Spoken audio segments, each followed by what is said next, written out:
integrate x to the fourth minus x cubed plus x squared plus 1 all over x cubed plus x. For this one, we're going to use long division. So we have x to the fourth minus x cubed plus x squared plus 1 on the inside. X cubed plus x will be outside. So you want to look at the leading terms, x cubed and x to the fourth. 1 multiplies x cubed to get x to the fourth. That's just going to be x. And I'm going to multiply that by x to the fourth and x to get x to the fourth plus x squared. And I'm going to subtract. The x to the fourths cancel. We have negative x cubed. The x squareds also cancel, plus 1. And now, how many times does x cubed go into negative x cubed? That's going to be negative 1. So we're going to multiply x cubed by negative 1 to get negative x cubed. X times negative 1 is negative x. Subtract to get x plus 1. And we see that x plus 1, the degree is smaller than x cubed plus x. So this is our remainder. So now we can integrate instead x minus 1 plus the remainder over x cubed plus x.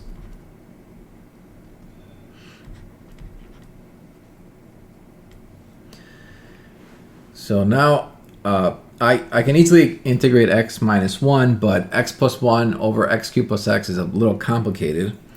So I'm going to separate this into two separate integrals.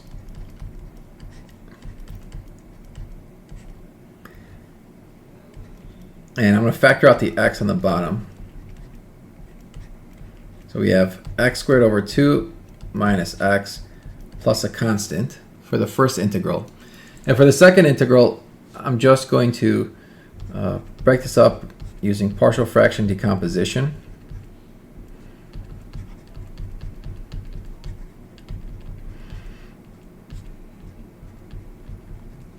And so I'm going to multiply both sides by x times x squared plus 1.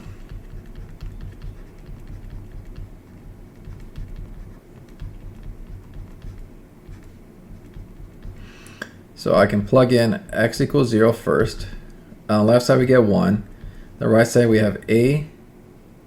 Yeah, just a. Next I'm going to plug in x equals 1. Left side we have 2.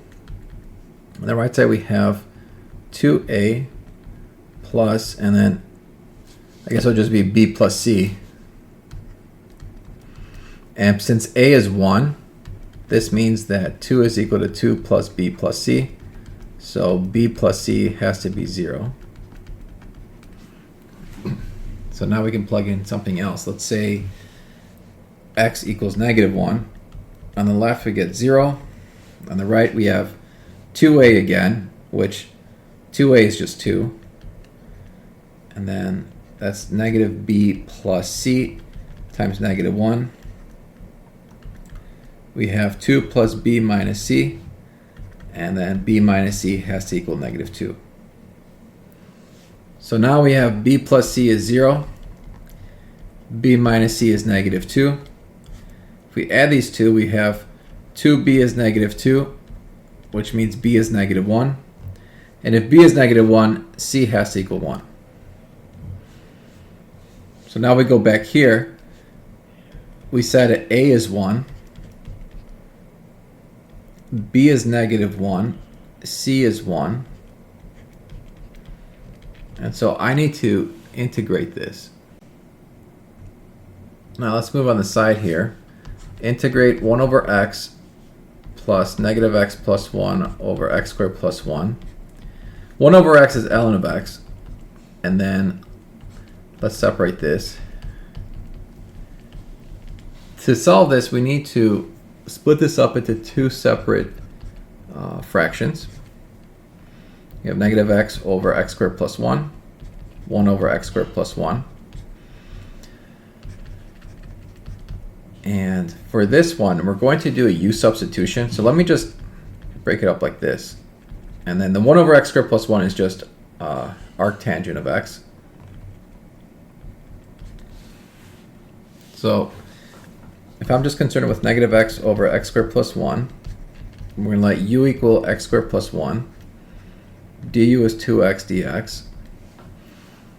So to solve for negative x dx, I need to multiply both sides by negative 1/2. So you have negative 1/2. We'll leave it outside. And then we have du on the top over u, which is negative 1/2 ln of u. And then u, we said, is x squared plus 1. So now we have ln of absolute value of x plus arctangent of x minus 1/2 ln of x squared plus 1. We're going to add a constant. And then from the work before,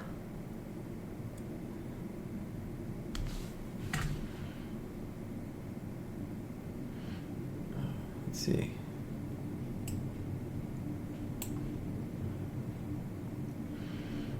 We had x squared minus x. So we're going to combine that.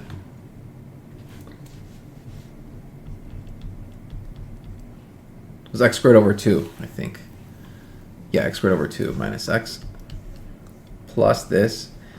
And we can take one more step to simplify ln of x and negative ln of x squared plus 1. So we have x squared over 2, negative x, and then say plus ln of x,